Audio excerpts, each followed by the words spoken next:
Dans sa rubrique Monde agricole, la plateforme d'information régionale Morofo Amania a déposé sa valise à Yafo, dans la localité d'Abongwa, afin de vous fournir les efforts consentis par nos agriculteurs et de porter plus haut les besoins urgents de la dite localité. Ingénieur en audit et contrôle, M. Afian Frako, natif d'Assalé Kwassikro, dans la sous-préfecture de Krigbe, a su tourner dos à la fonction publique depuis 2013 pour se consacrer entièrement à l'agriculture. Travail qui réussit bien.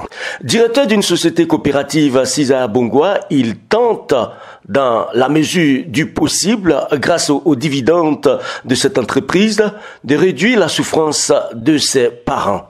D'abord, il fait construire une salle moderne à Yafo, une petite localité située à environ 15 km d'Abongwa.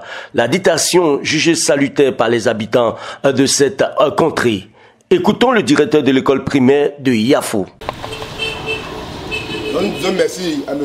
Afian Franco, qui est le directeur de la coopérative à Noiselle. Nous disons infiniment merci. Parce que comme je l'ai dit tantôt, ça nous a soulagés.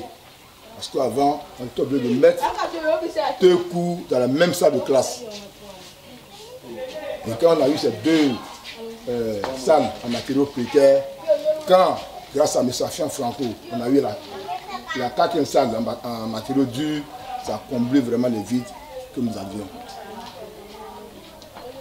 Ensuite, il fait sortir de terre 2 salles de classe à Abongwa en vue d'atténuer un tant soit peu le déficit de classe déploré par les habitants de ce village.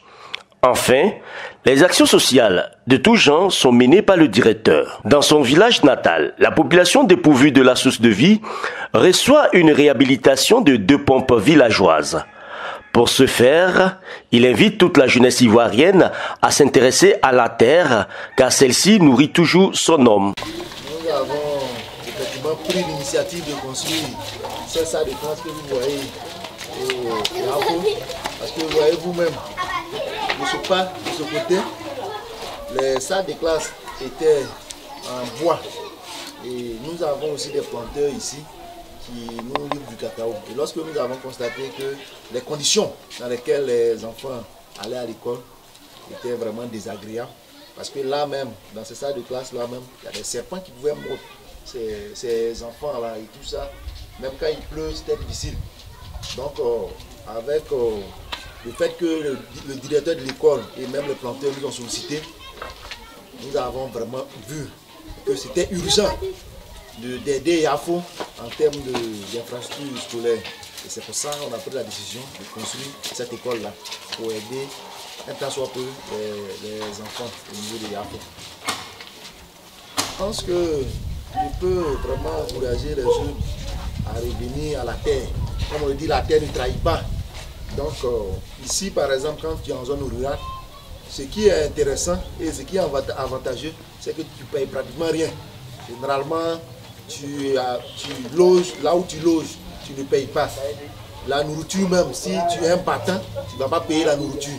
Et tout ça, ça fait partie des avantages. Alors qu'en zone urbaine, tout ça là, il faut par exemple payer.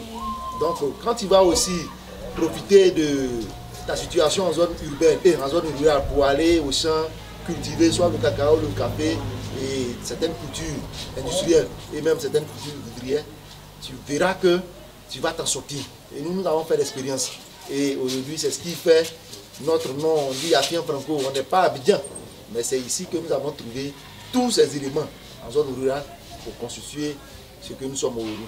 Pour la construction d'une cantine scolaire, le chef administratif de cette école lance une doléance importante aux autorités régionales et nationales afin d'aider les élèves venant des hameaux à se nourrir convenablement. Je veux, à l'instar de M. Afian Franco, qu'il nous vienne en aide. Parce que les parents souffrent, ont souffert et continuent de souffrir. Vous voyez, comme je disais tantôt, un enfant qui vient de Koyanekoro et qui se retrouve à midi, sans avoir mangé, vous voyez que c'est difficile de reprendre le cours l'après-midi. Moi-même là, il dort. Donc on demande vraiment incessamment aux autorités de venir nous aider pour ne serait-ce que nous doter d'une cantine scolaire, disons en termes d'infrastructure. Parce que nous demandons à l'emploi de l'autorité.